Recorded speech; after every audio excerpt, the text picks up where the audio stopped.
Hi students, it's Dr. Marks, and we're here for part 5 of our overview of Thailand. This time, we're going to focus on the economy. In a previous lecture, we looked at some important measures of economic progress. We looked at GDP, remember gross domestic product, the dollar value of all final goods and services produced within a country's borders for a year. But then we also looked at GDP per capita, right? We took GDP, we divided it by the population to get an estimate of the average income.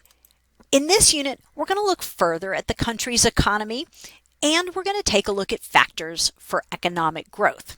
According to the United Nations, Thailand is a developing nation. You probably already knew that. And that is as opposed to being a developed nation. Obviously, the United States is a developed nation. But here's the thing that you might not know. The categories that United Nations uses is not just related to income.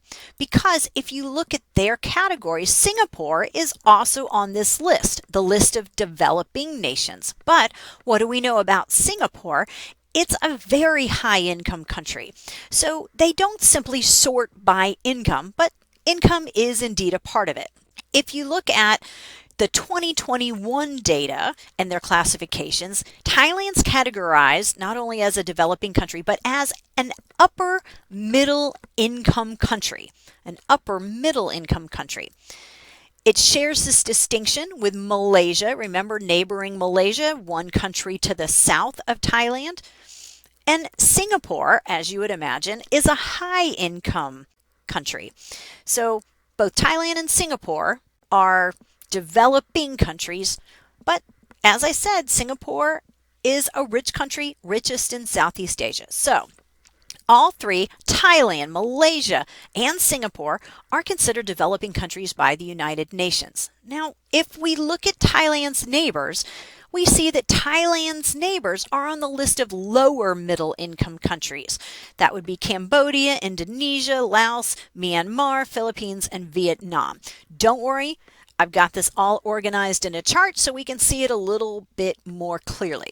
Here we go. So we've got Cambodia, lower middle income, Indonesia, also lower middle income, same with Laos, Myanmar, Philippines, and Vietnam. Then we have our two countries that are upper middle income, Thailand and Malaysia, and Singapore, the rich country in Southeast Asia. Thailand's economy's really been transforming, and we see these patterns in other countries. So this is a pretty common development pattern that we see in developing countries. But we're seeing a move away from agriculture. Well, that makes sense, right? As a country develops, its agricultural sector is going to shrink. So what is it going to move towards? Well, one thing it moves towards is services. So as countries develop, agriculture shrinks, the service sector gets bigger. So if we look at agriculture as a percent of gross domestic product, we see that it's 10.4%.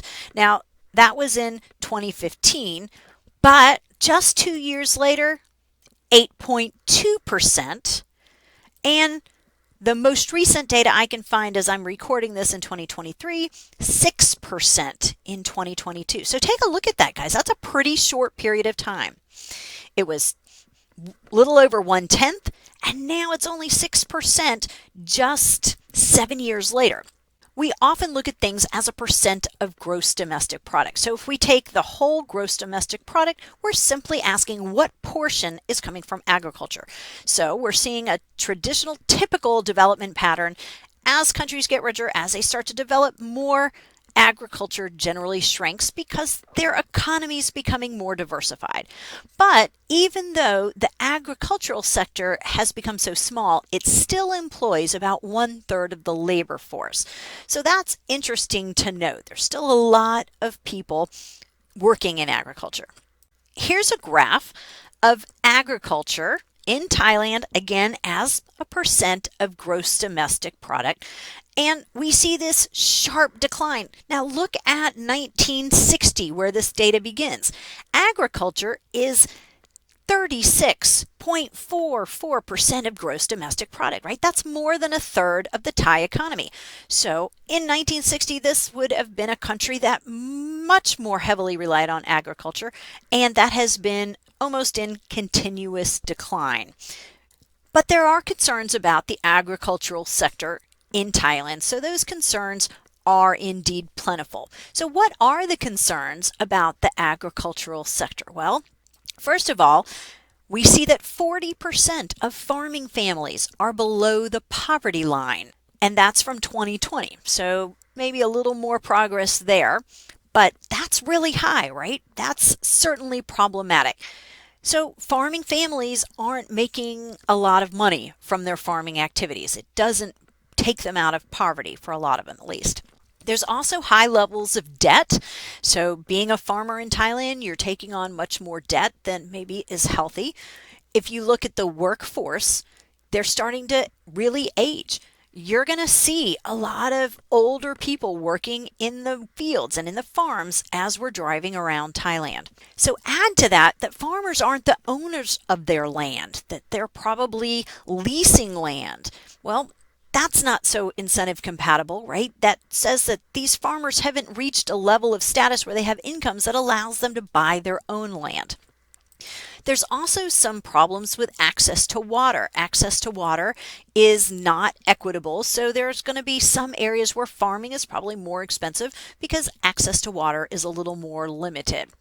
We also have 2/3 of farmers growing only one crop a year, that monoculture idea. Well, why would that be a concern for us that 2/3 of farmers are growing only one crop a year? Well, think about it.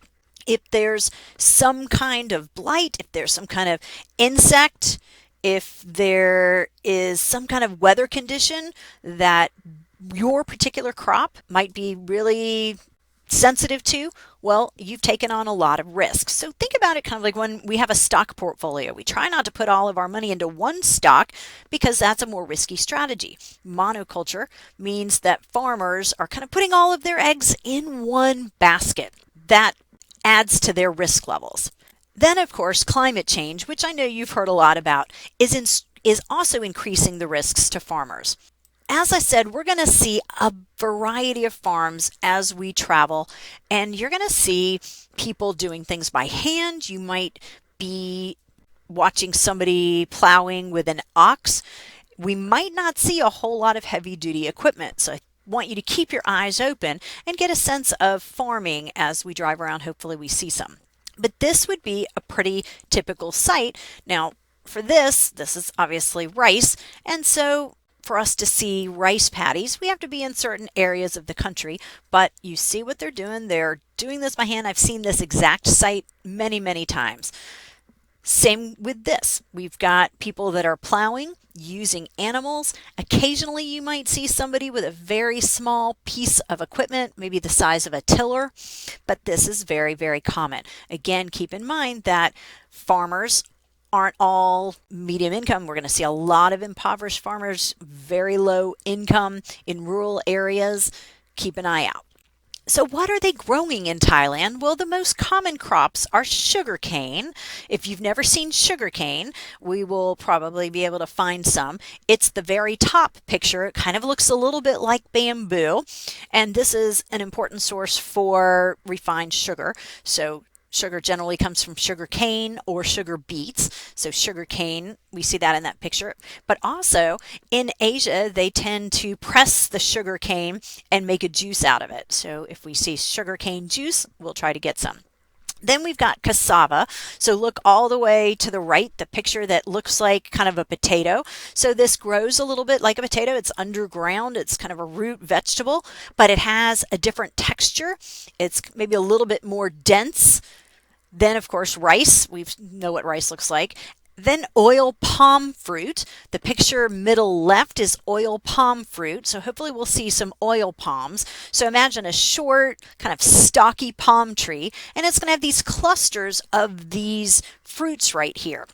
That white thing in the middle, that's the palm nut.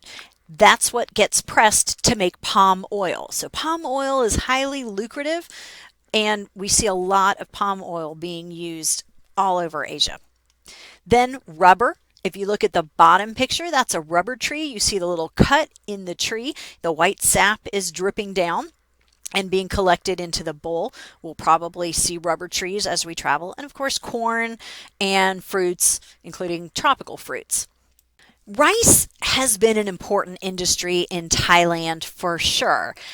And at one point, Thailand had been the #1 exporter of rice. And in fact, it held this distinction for decades, the #1 exporter of rice. But what do we know? There was an inefficient rice subsidy program. It devastated the rice industry. You're going to be learning more about this because this is a great example of kind of economics and politics coming together, kind of economics gone wrong, maybe political manipulation. So that will be really interesting. But the problem is when you have this highly inefficient rice subsidy program and quality changes, you overproduce, well, it's going to affect your markets. On top of that, production was affected by drought, and then more recently, demand was impacted by COVID-19.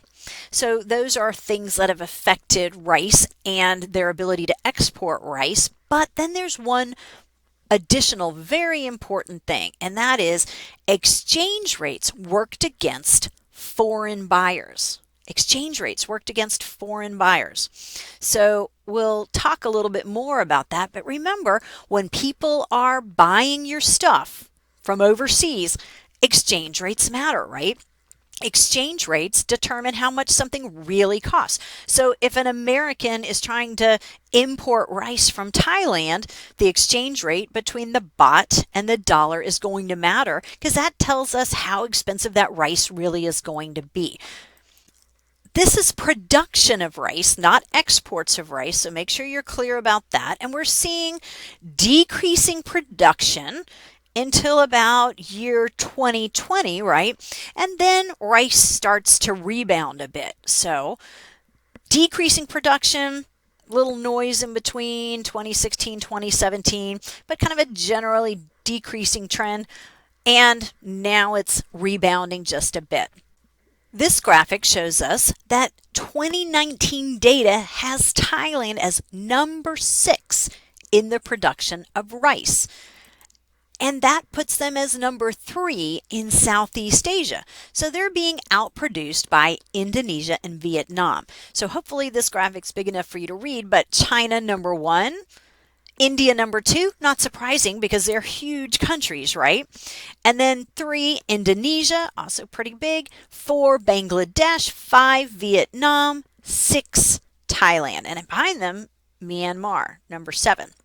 It turns out if we add up all of the production of rice in the world, Thailand is only contributing 3.7% of this amount, right? So they're relatively small for being #6.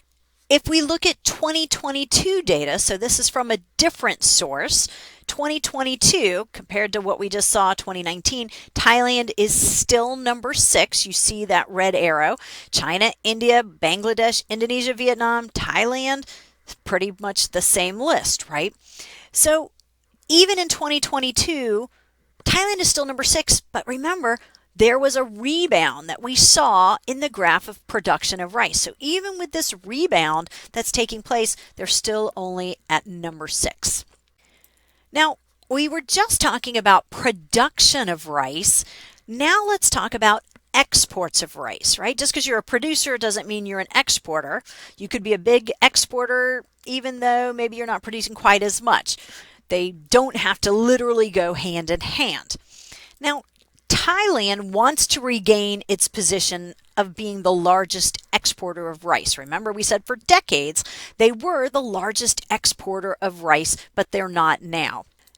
Exports, however, were down 32% in the first half of 2020. Now, one important reason for that is that the baht has been really strong in that time. So let's think about why in 2020, if the baht is strong, why would that affect how much rice Thailand can export? Well, what happens? When the baht is strong and a foreign country wants to buy rice, what does that mean about the price? Well, hopefully from our lessons on exchange rates, you understand that a very strong baht makes importing it more expensive for others. So if you're in the United States and you're trying to buy rice from Thailand, and of course you're paying in baht, well, if the baht's really valuable, it means it's going to cost you more and more US dollars to get the baht that you need to pay for the rice, right? So remember, guys, foreign buyers of Thai products, they want a weak baht. When the baht is weak, it's cheaper for foreigners to buy Thai products. So when the baht is cheap, foreign buyers are like, yeah, let's get Thai rice. But when the baht's expensive, they're like, maybe we need to look at some other countries. More recently, though, we've seen a rebound, and in late 2020, Thailand was the number 2 exporter of rice. Who's number 1? You might be thinking China, but it's actually India. India's number 1. All right, so Thailand wants to regain its position of being the largest exporter of rice, and they're not that far away. At least in ranking, they're just behind India. Now, I don't have the data to see how far behind India they are. Is it a big gap? Is it a smaller gap? Not sure. But they definitely would benefit if they could increase their exports of rice. Let's go back and revisit this idea of the value of the baht affecting demand for rice. So let's look at this time period right here that I have circled in red. This is the value of the baht. So what we're seeing is the value of the baht is going up in this time period from end of 2016 to, beginning of 2021 approximately. If the baht is going up in value, that means buying Thai rice and paying for it in baht is going to be more expensive. So the note on the left says, this is the value of the baht. It shows the baht getting stronger. Again, if the baht's getting stronger, what does it mean? It means it's more expensive to buy the baht. So if you're importing, your price is going to be higher. So if you were looking at this kind of data, what would be your prediction about rice sales?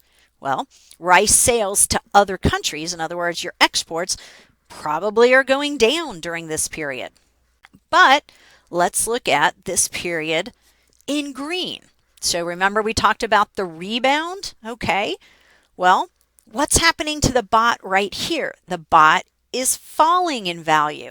If the baht is falling in value, it means it's cheaper for us to take our US dollars, for example, and buy the baht, which means it's cheaper to buy Thai rice for all foreigners, right? So if we can get Thai rice for cheaper because the baht is being devalued, now this should stimulate some demand for Thai rice. And that's probably part of the explanation for this bounce back that we said we saw with respect to rice. So do understand that your ability to export your stuff is tied to exchange rates. When your own currency is very strong, it's more expensive for foreigners to buy your stuff. When your currency is weak, it's cheaper for people from other countries to buy your stuff, and that's going to influence demand. Let's move on to talk about services in Thailand. Now, as we've seen agriculture shrink, so we just talked about that, we looked at some data. So as agriculture has shrunk, something else has got to get bigger. Well, what's getting bigger as agriculture is shrinking? Well, when countries develop and move away from agriculture, what's one thing they move to? Services. So the service sector in Thailand has expanded. It turns out that now services make up over half of Thailand's GDP. That wasn't true decades ago, right? Decades ago, they would have been producing a whole lot more agriculture, but now we have services being over half of Thailand's GDP. Now, why would that be a good thing? How is this a sign of economic growth? Well, one thing is that when we look at service industries expanding, it likely brings with it better jobs and higher income. So one example is tourism. When tourism starts to expand in a country, there are opportunities for people in the service sector that didn't exist before, and those service sector jobs often are better. Now, they don't have to all be better, but if you were, in a previous life a rice farmer, but now you're a tour guide, that is going to be probably an improvement in your situation. Here's a graph of services as a percent of gross domestic product, and we see some interesting patterns. First, it's actually kind of shrinking, and then it starts to finally grow. So look at what's going on. Let's look at a year's about 2007. So find about 2007. And we see in 2007, services starting to go up as a percentage of GDP, but then right away they fall. So look at where I've got that red arrow. What's going on there? Well, that's the Great Recession, right? We have a global recession.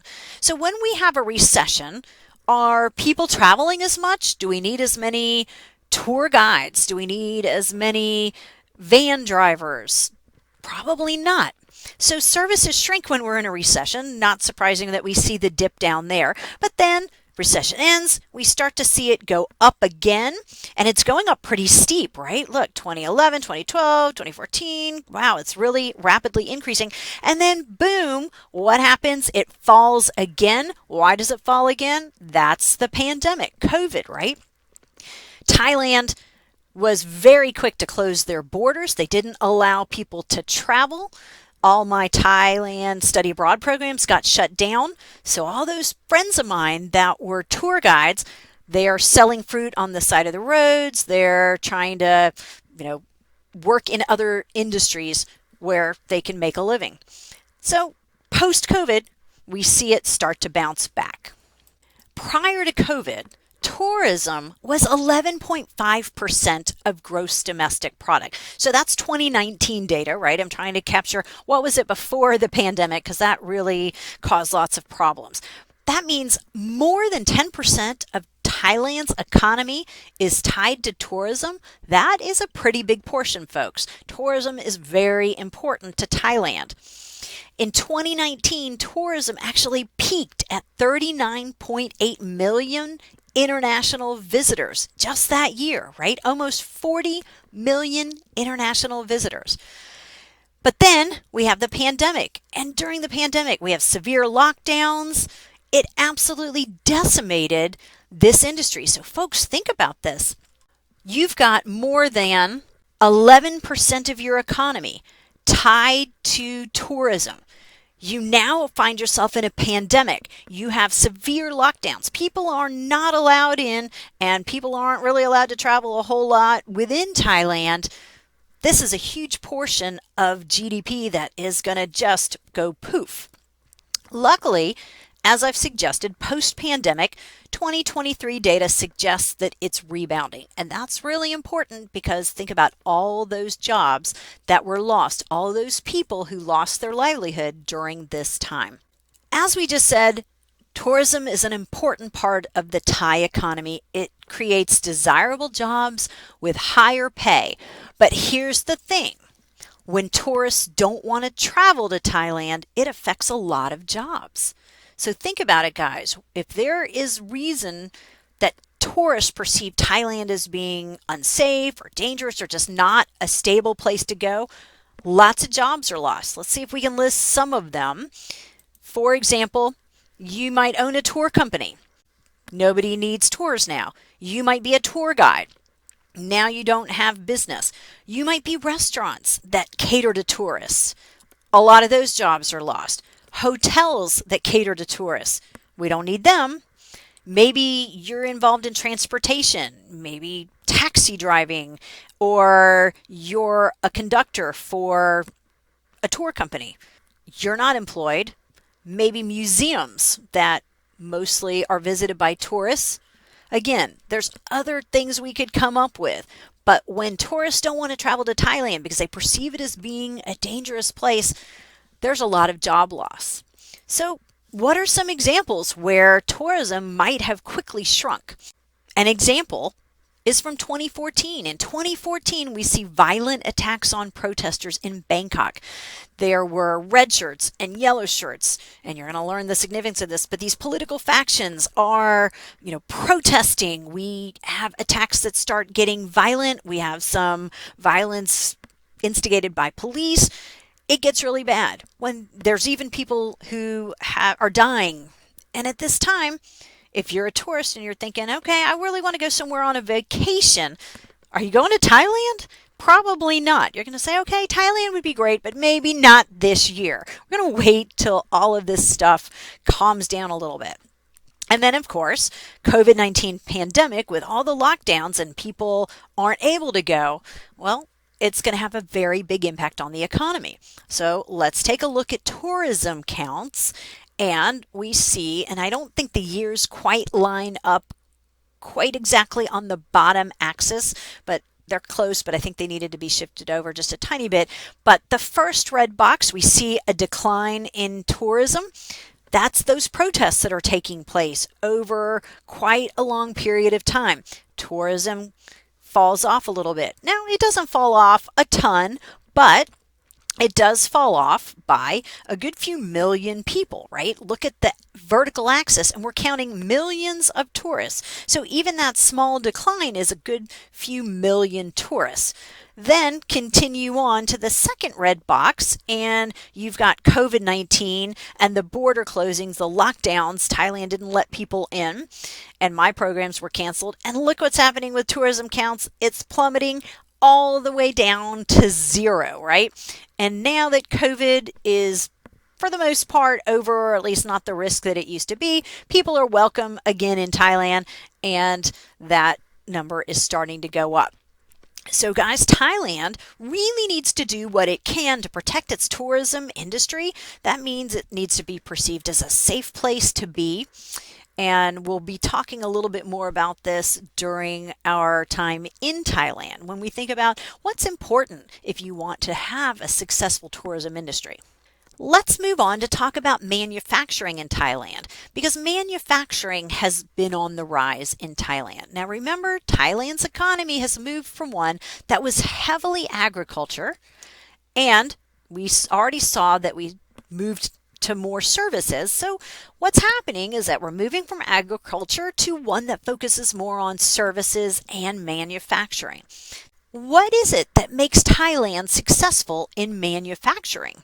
Well, they have an abundance of raw materials. Well, if you're manufacturing, that's great. It means you don't have to import as much.